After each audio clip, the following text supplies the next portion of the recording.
प्रिय दर्शकों, मैं V K Dogra from astrology in practice से आपका स्वागत करता हूं। आज हम चर्चा करेंगे बुध के विभिन्न भावों में क्या उसके फल होंगे। तो बुध के बारे में पहले थोड़ा सा हम संक्षिप्त में आपको बताते हैं कि चंद्रमा के बाद सेकंड सबसे तेज भागने वाला जो प्लैनेट है हमारे सौर मंडल में वो बुध ही है, और ये चंद्रमा से थोड़ा ही बड़ा है।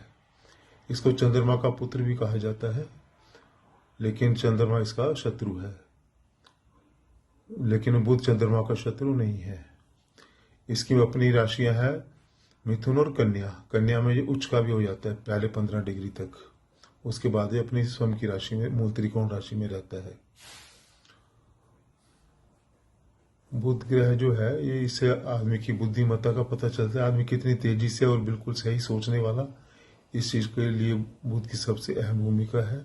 बुद्धि कारक है इन चीजों का। बल्कि दूर संचार के मामले में किसी तरह का भी कम्युनिकेशन स्किल्स हो, बोलने की कला हो और चतुराई हो, टैक्टफुली चीज़ों को हैंडल करने की क्षमता हो, कोई तकनीकी चीज़ों को सीखने की क्षमता हो, तकनीकी चीज़ों के बारे में सब कुछ बुध ही कंट्रोल करते हैं चीज़ों को। एक अच्छे ज्योतिष भी बिना बुध के सहायता के आदमी नहीं बन सकता। बुध के जो मित्र ग्रह हैं वो है आपके शुक्र, राहु और सूर्य, और बाकी ग्रह इसके सम है। इसका कट्टर दुश्मन कोई भी नहीं है, क्योंकि बुध स्वयं एक सौम्य ग्रह है, इसलिए इसकी किसी से भी दुश्मनी तो है नहीं।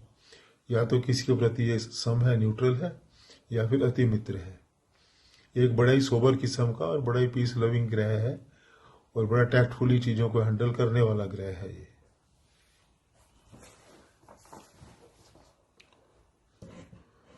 बुध से व्यक्ति की बुद्धिमत्ता, दस्तकारी, ज्योतिष विद्या, शिल्प कला, जुआ, सट्टा, लॉटरी आदि का हाल देखा जाता है।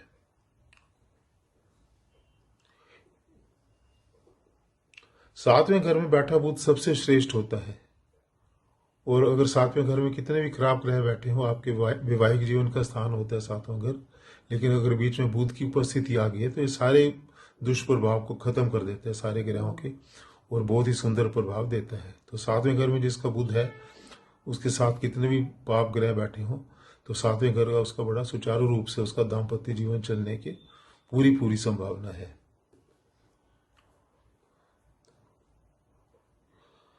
दो ग्रहों के बीच आपसी तालमेल बिठाकर शत्रु ग्रह से भी अच्छे काम करा लेना बुध की विशेषता है।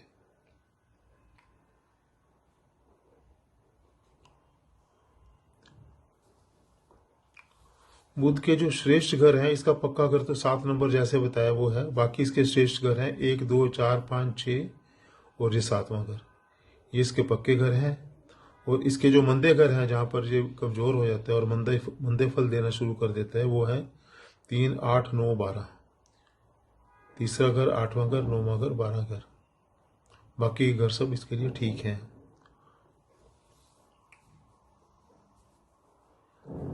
जिस जातक का बुध श्रेष्ठ होता है उसकी आंखें कबूतर जैसी गोल होती हैं, गोल आंखें होती हैं उसकी, जिसका बुध अच्छा होता है, तथा वह धीरे चलने वाला होता है। यदि दांत बाहर की ओर हो तो बुद्धिमान भाग्यवान नहीं होता, मतलब बाहर की तरफ अगर जातक के दांत हैं तो वो बुद्धिमान नहीं होगा। तथा 32 दांत वाले की भविष्यवाणी सच होती है। जिसका बुध अच्छा है और उसके दांत पूरे हैं, 32 के 32 हैं, तो उसकी भविष्यवाणी हमेशा सच होती है। मंदी हालत में अगर बुध मंदा हो 3, 8, 12 में, तो जातक को क्या आदत होती है, अपनी बात ऊपर रखने की कोशिश करते हैं हमेशा। झूठा तथा चिड़चिड़ा इंसान बन जाता है, नशेबाजी से भी खुद को बर्बाद कर लेता है, उसको सूंघने की शक्ति खत्म हो जाती है उसकी अगर बुध खराब है, और इसके सामने के 3 दांत कम उम्र में ही टूट जाते हैं, तथा संतानोत्पत्ति क्षमता भी अक्षीण हो जाती है। संतान भी बड़ी मुश्किल से पैदा होती है जिसका बुध मंदे हालत में हो। अब हम जानेंगे कि कुंडली के विभिन्न भावों में बुध के स्थित होने से क्या क्या प्रभाव पड़ते हैं। सबसे पहले हम देखते हैं कि अगर बुध किसी के पहले भाव में लग्न में हो तो उसमें क्या है। तो ऐसे जातक बहुत ही अप टू डेट आधुनिक जमाने का होगा। अगर लड़कियां भी इस भाव में पैदा होती हैं तो वो भी लड़कों जैसी होंगी और राज करने वाली होंगी। क्षण क्षण में इसका स्वभाव बड़ी जल्दी से बदलता रहता है, इसका टेम्परामेंट जो है स्टेबल नहीं रहता। लेकिन जो जिंदगी में बड़ी सफलताएं प्राप्त करता है। जिस घर में सूर्य हो, अगर बुध लग्न में है और जिस भी घर में सूर्य होगा, उससे संबंधित जो रिश्तेदार हैं वो थोड़े ही दिनों में धनी हो जाते हैं। मतलब जिस घर में सूर्य बैठे है उसके रिश्तेदारों के लिए बहुत अच्छा है। मान लो बुध आपका लग्न में है और सूर्य तीसरे घर में है, तो आपके छोटे भाइयों के लिए बहुत अच्छा है। पांचवें घर में है तो आपकी संतान के लिए बहुत अच्छा है, तो आपकी धनवान संतान होगी।